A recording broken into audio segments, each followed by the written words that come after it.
Okay, everybody, welcome to Neverwinter. My name's Alistair. We are going to do a rogue single target power setup today. Now, the rogue has got a nice burst damage on its single target, and a really good AoE. It's one of the better single targets in the game in regards to burst damage, so artifact calls, but you're going to gain most of your damage in your dungeons. So we're going to go over to our, we'll look at our mounts first because it relies heavily on Cavalry's Haste and Tactician's Precision. Now I've got two Cavalry's Haste on here, but you only actually need one to make the counter powers a little bit more smooth. The two doesn't really stack that well. It's not as good as Tacticians in that sense. Go over to the powers. We've got feats as usual. We'll start off with feats, and it'll be shady preparations every 2 seconds. Encounter powers are cooled down by 2 seconds when you enter stealth. More encounter powers, more damage. You get the drift. The gist, sorry. Now you want dark reimbursement for obviously the extra stealth regen. And now you want one with the shadows.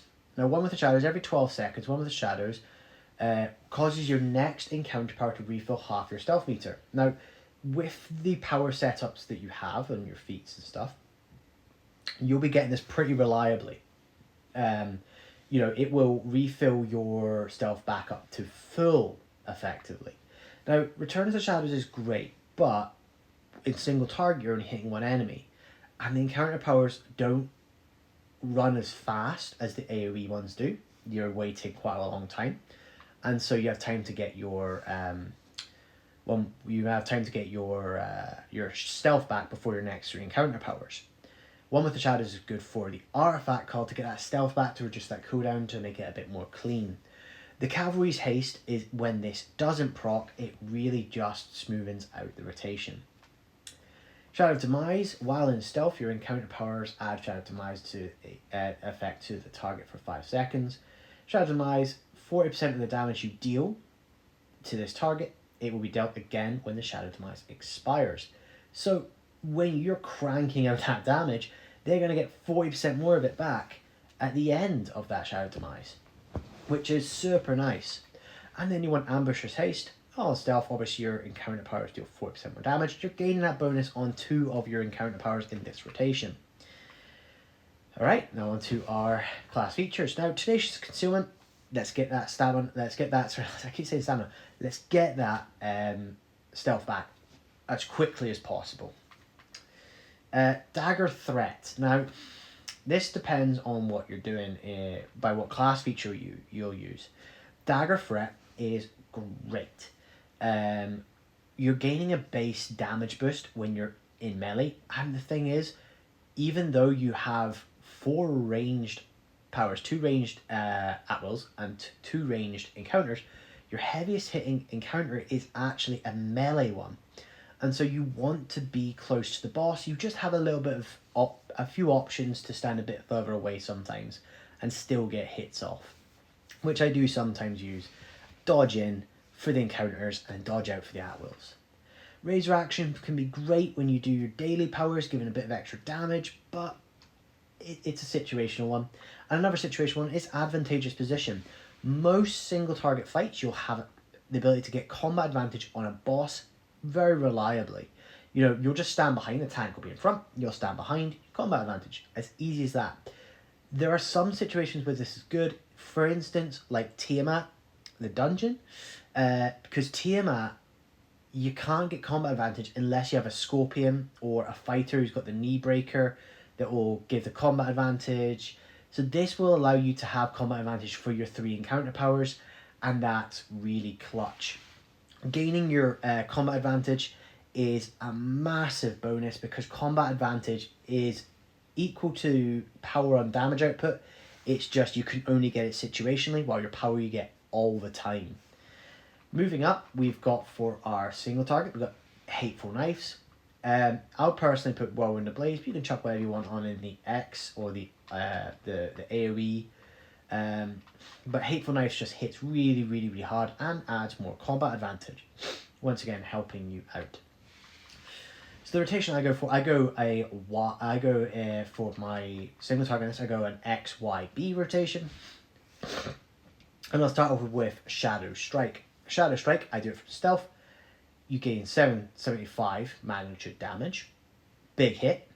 Refills 20% of your stealth on a hit. Increases the target's damage taken by projectile and physical damage by 5%.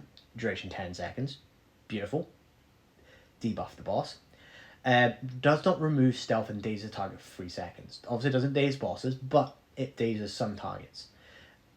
The key here is it doesn't remove stealth and it refills 20% of your stealth. So the stealth you use by being in stealth, it gains back, giving your lashing blade a bit more of an oomph due to, which feat is it here?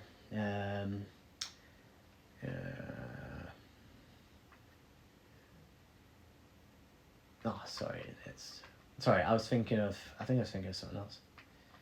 Yeah, I was thinking of a different class, I think. Anyway.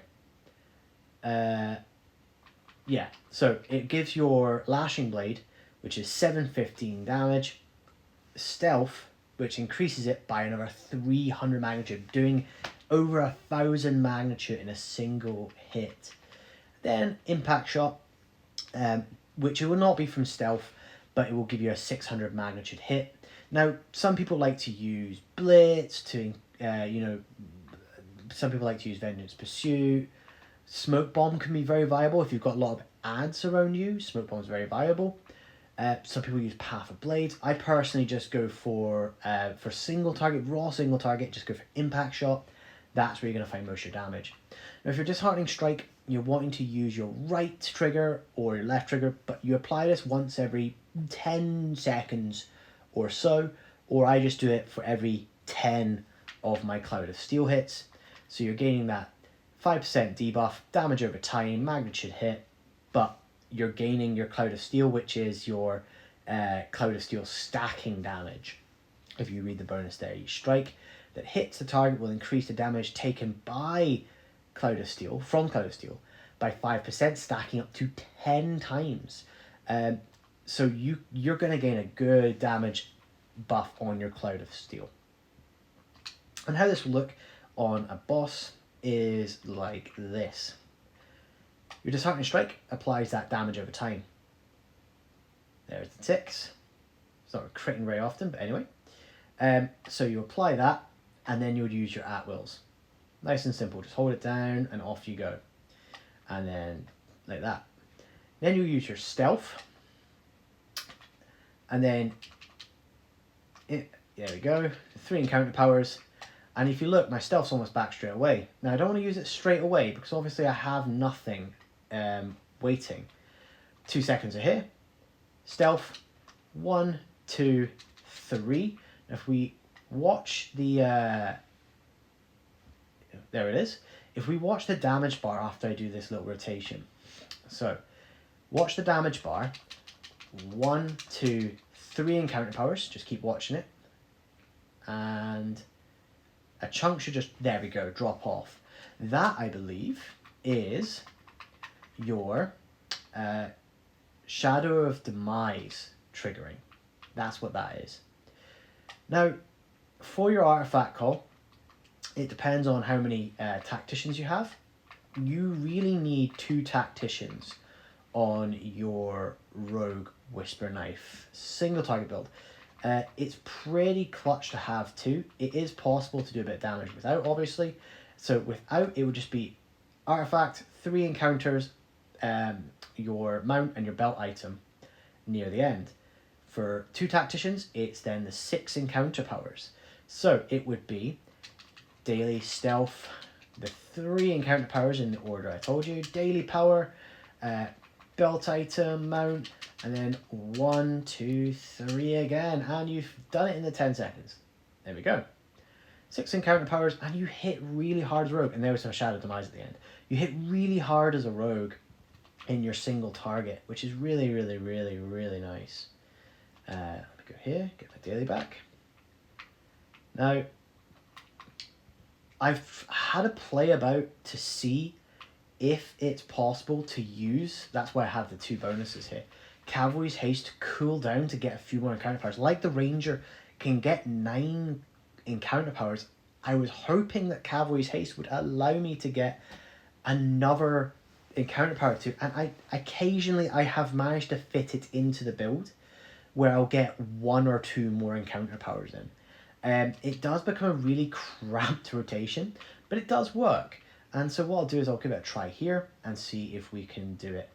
All right, 3, 2, 1, up, and 1, 2, 3, daily, belt item, stealth, 1, 2, 3, mount, and yeah, so that didn't really work, did it? That came out the other side, but I have seen it work once or twice where I've got lucky on a rotation.